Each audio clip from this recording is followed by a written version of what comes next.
అమ్మా అమ్మా, మీ చేతిలో ఉన్నది ఏంటి? అది చాక్లెటా? కేవలం ఒక్కటేనా? అది ఎవరి కోసమమ్మా? షైనీ కోసమా, నా కోసమా? నాకు. లేదు, నాకు. సరే సరే, నేను నిర్ణయిస్తాను ఎవరికివ్వాలో. కానీ నేను మీకు చెప్పాను కదా మీ బొమ్మలు కబోర్డ్లో పెట్టుకోమని. మీరేమో అలా చేయనేలేదు. మేమది తర్వాత చేస్తామమ్మా. ముందా చాక్లెట్ ఇవ్వండి. అది నాకు. లేదు, కింద కూర్చుని ముందు ఈ కథ వినండి. అప్పుడు మనం చాక్లెట్ గురించి ఆలోచిద్దాం. హే, స్టోరీ టైం!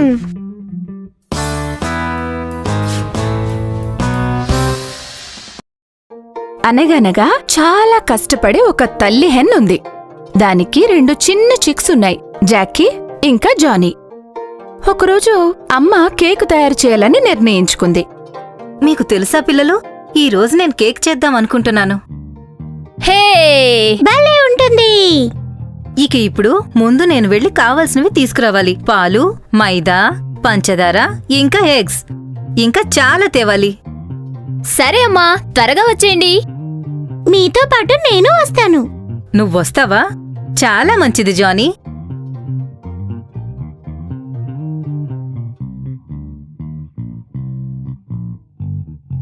చాలా బరువుగా ఉన్నాయి. ఆ బ్యాగ్స్ అక్కడ పెట్టు జానీ. ఎగ్స్ ఏమో ఫ్రిజ్ లో పెట్టు. అమ్మా, మీరు వచ్చేసారా? అప్పుడే కేక్ చేసేసారా? లేదు నాన్న జాకీ, మనం ఇప్పుడు పిండిని తయారు చేసుకోవాలి. నాకు ఇంకా చాలా కావాలి. హో, అయితే త్వరగా చేయండమ్మా. నేను వెయిట్ చేయలేను. మీకు కావలసినవన్నీ నేనిస్తాను. మీకేం కావాలో చెప్పండి.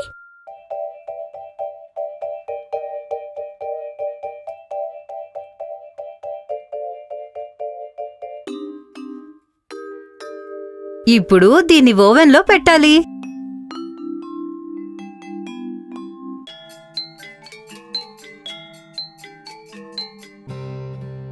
ఇక కేకు సిద్ధం. అది బయటికి తీయటానికి నేను మీకు సహాయం చేస్తాను. వద్దు జానీ, కానీ అది నేను చేసుకుంటాను. ఇది వేడిగా ఉంది. హే, ఇప్పుడు కేకు రెడీ అయిపోయిందన్నమాట. ఇక దాన్ని తినేయటమే. ఇప్పుడు నేను కేక్ని కట్ చేస్తాను. జాకీ, ఇది నీ షేర్. ఇక ఇదేమో నీది. కానీ అమ్మా, నాకింత చిన్న ముక్కిచ్చారు, జానీకేమో పెద్ద ముక్కిచ్చారు.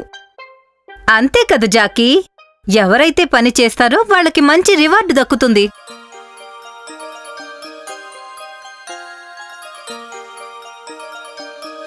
కాబట్టి మీరిద్దరూ నాకు నా పనుల్లో హెల్ప్ చెయ్యకపోతే మరి నేను మీ ఇద్దరికీ ఎలా రివార్డ్స్ ఇవ్వగలుగుతాను?